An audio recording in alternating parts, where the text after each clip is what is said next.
Kamusta mga bay, Brad, Par, Pre, Boy?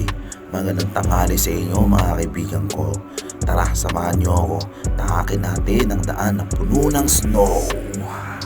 Let's go! Second shift pala namin ngayon mga bay. Kasi ang schedule namin dito mga bay, third shift.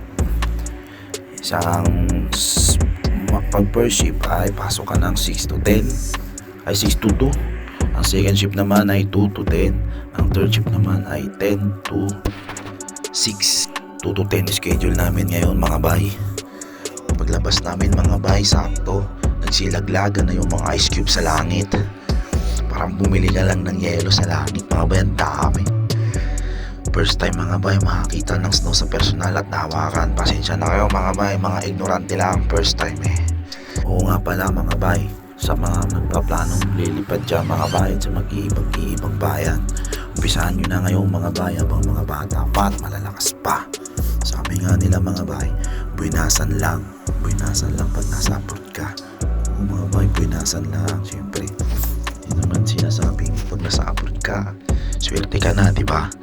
Ito yung tinatawag na sugal mga bay. Sugal mga bay kasi mapapalayo ka sa pamilya mo, sa asawa mo at saka sa anak mo, kaya sugal. Kaya pag nandito ka mga bay, kuha na lang talaga, lakas ng loob lang ang kailangan mo, tsaka tibay ng damdamin mga bay. Buenas na lang mga bay kung makakasama mo dito ay mga Pinoy na masasayahin, di ba?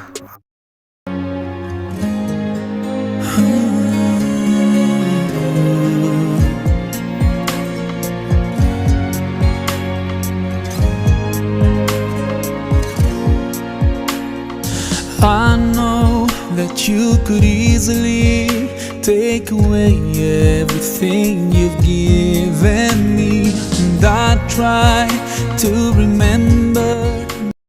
Sa totoo lang mga bay, wala sa plano ko itong pag-a-upload eh. Simula nung nagkaanak ako mga bay, doon ang pumasok sa isip ko na gusto ko magkaroon ng sariling bahay, tsaka pag-aaral ko ng maayos yung anak ko. Tsaka mga bay, magbigay ko sa kanya lahat ng gusto niya na hindi ko na naranasan nung bata ako mga bay. Kaya ito nga bay, sa pag-aabot ko na to mga bay, para sa anak ko to mga bay. Nga pala mga bay, Europe pala itong bansa na puntahan ko mga bay, sa Croatia. Grabe mga bay, first time, napakalamig. Parang nag-a-adjust pa lang katawan namin dito mga bay, grabe. Sobrang lamig, pasalamat na lang kami mga bay. 3 weeks na kami dito, hindi pa kami nagkakasakit. Para nakaka-adjust naman agad yung katawan namin. Salamat na rin kayo bro, kasi hindi niya kami pinababayaan mga bay simula nung biyahe namin dito, at saka nang dumating kami dito, at saka naging 3 weeks kami dito. Thank you Lord, thank you. Oo nga pala bay, kung sa sahod ang pag-uusapan mga bay, maliit lang ang sahod namin dito mga bay. Sakto lang siguro mga bay, makaipon ka sa 2 years na magtatrabaho ka dito. O nga pala mga bay, ginamit ko pala yung mindset ko dyan. Mindset. Ako lang pala nakapayong dyan mga bay kasi naulan ng snow. Iisip ko kasi mga bay, baka pagpasok sa company basa na. Mindset.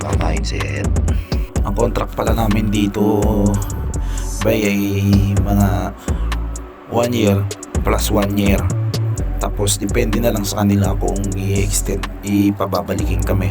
At saka nasa amin na rin din kung gusto namin bumalik o hindi na.